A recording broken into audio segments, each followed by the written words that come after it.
Hello to chapter 27 of From the Earth to the Moon by Jule Verne in a translation by Louis Mercier and Eleanor E. King. And this chapter is titled Foul Weather. At the moment when that pyramid of fire rose to a prodigious height into the air, the glare of flame lit up the whole of Florida, and for a moment day superseded night over a considerable extent of the country. This immense canopy of fire was perceived at a distance of 100 miles out at sea, and more than one ship's captain entered in his log the appearance of this gigantic meteor. The discharge of the Columbia was accompanied by a perfect earthquake. Florida was shaken to its very depths. The gases of the powder, expanded by heat, forced back the atmospheric strata with tremendous violence, and this artificial hurricane rushed like a water-spout through the air. Not a single spectator remained on his feet. Men, women, children, all lay prostrate like ears of corn under a tempest. There ensued a terrible tumult. A large number of persons were seriously injured. J.T. Maston, who, despite all dictates of prudence, had kept in advance of the mass, was pitched back 120 feet, shooting like a projectile over the heads of his fellow citizens. 300,000 persons remained deaf for a time, and as though struck, stupefied. As soon as the first effects were over, the injured, the deaf, and lastly the crowd in general, woke up with frenzied cries. "Hurrah for Ardent! Hurrah for Barbicane! Hurrah for Nickel!" rose to the skies. Thousands of persons, noses in air, armed with telescopes and race glasses, were questioning space, forgetting all contusions and emotions in the one idea of watching for the projectile. They looked in vain. It was no longer to be seen, and they were obliged to wait for telegrams from Long's Peak, the director of the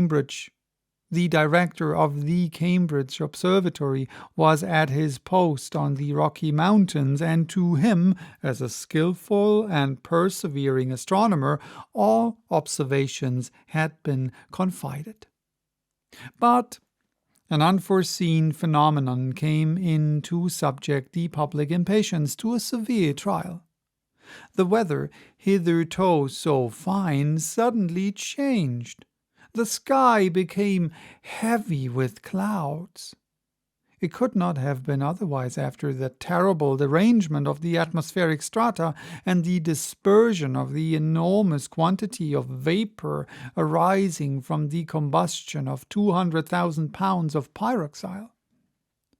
On the morrow, the horizon was covered with clouds, a thick and impenetrable curtain between earth and sky, which unhappily extended as far as the Rocky Mountains. It was a fatality, but since man had chosen so to disturb the atmosphere, he was bound to accept the consequences of his experiment. Supposing now that the experiment had succeeded, the travelers, having started on the 1st of December at 10 hours, 46 minutes, 40 seconds p.m., were due on the 4th at 0 hours p.m. at their destination, so that up to that time it would have been very difficult, after all, to have observed under such conditions a body so small as the shell. Therefore, they waited with what patience they might. From the 4th to the 6th of December inclusive, the weather remaining much the same in America. The great European instruments of Herschel, Rossi, and Foucault were constantly directed toward the moon, for the weather was then magnificent. But the comparative weakness of their glasses prevented any trustworthy observations being made. On the 7th, the sky seemed to lighten. They were in hopes now, but their hope was of but short duration, and at night again thick clouds hid the starry vault from all eyes. Matters were now becoming serious, when on the 9th the sun reappeared for an instant, as if for the purpose of teasing the Americans.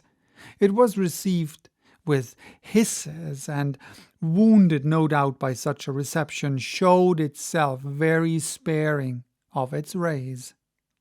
On the 10th, no change.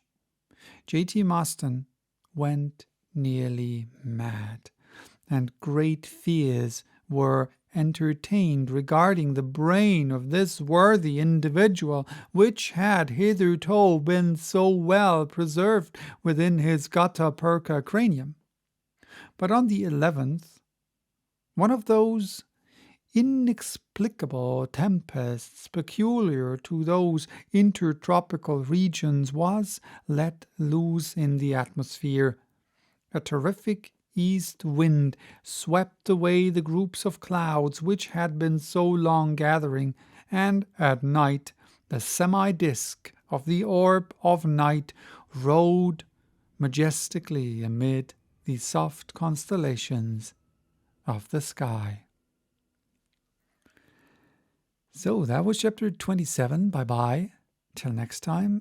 And to the last chapter of this book, chapter 28, titled A New Star.